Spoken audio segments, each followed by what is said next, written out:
Hello friends, welcome back to બાઉસ corner. કેમ છો બધા? મજામાં છો ને? ફ્રેન્ડ્સ, આજે એક મસ્ત ફરાળમાં ખવાય એવી એક ખીચડી બનાવશું આપણે.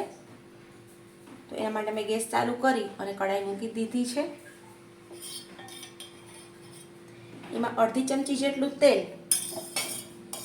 અને અડધી ચમચી જેટલું ઘી લેશું. તમે એકલું ઘી અથવા તો એકલું તેલ પણ લઈ શકો.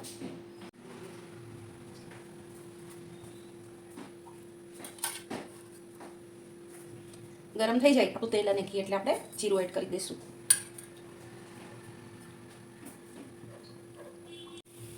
આપણું જીરું ખીલી જાય એટલે એક મરચું છે, આદુનો ટુકડો છે ને લીમડો છે એ લઈ લીધા છે. એને ઝીણા ઝીણા કટ કરીને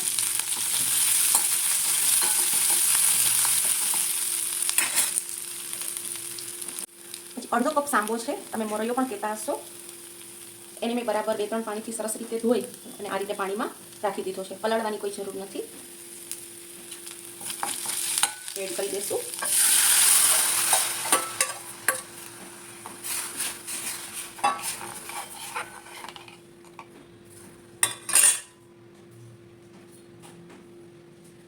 અડધી ચમચી નિમક લઈશું.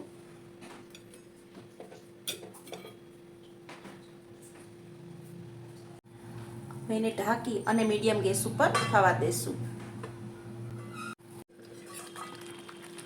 આપણો સાંબો ચડી ગયો છે. 10 મિનિટ માટે માને થવા દીધો હતો.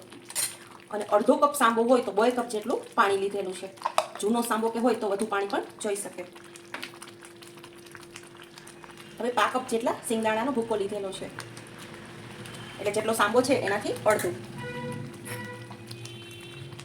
અને એક મીડિયમ સાઇઝનું બટેટું બાફીને આ રીતે લઈ લેવાનું છે. અડધી ચમચી ખાંડ, ન નાખો તો પણ ચાલે. અડધી ચમચી ચટણી છે.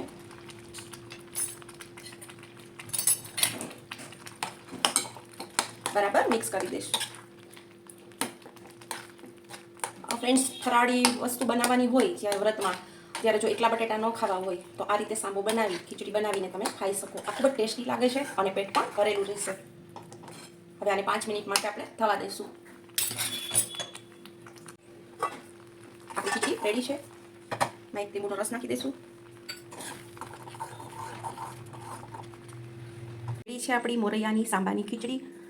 એકદમ હળવી છે છતાં પેટ ભરેલું રહેશે. એટલે વ્રતના દિવસો આવી જ રહ્યા છે તો એક વખત ચોક્કસથી બનાવજો. આવજો. Take care.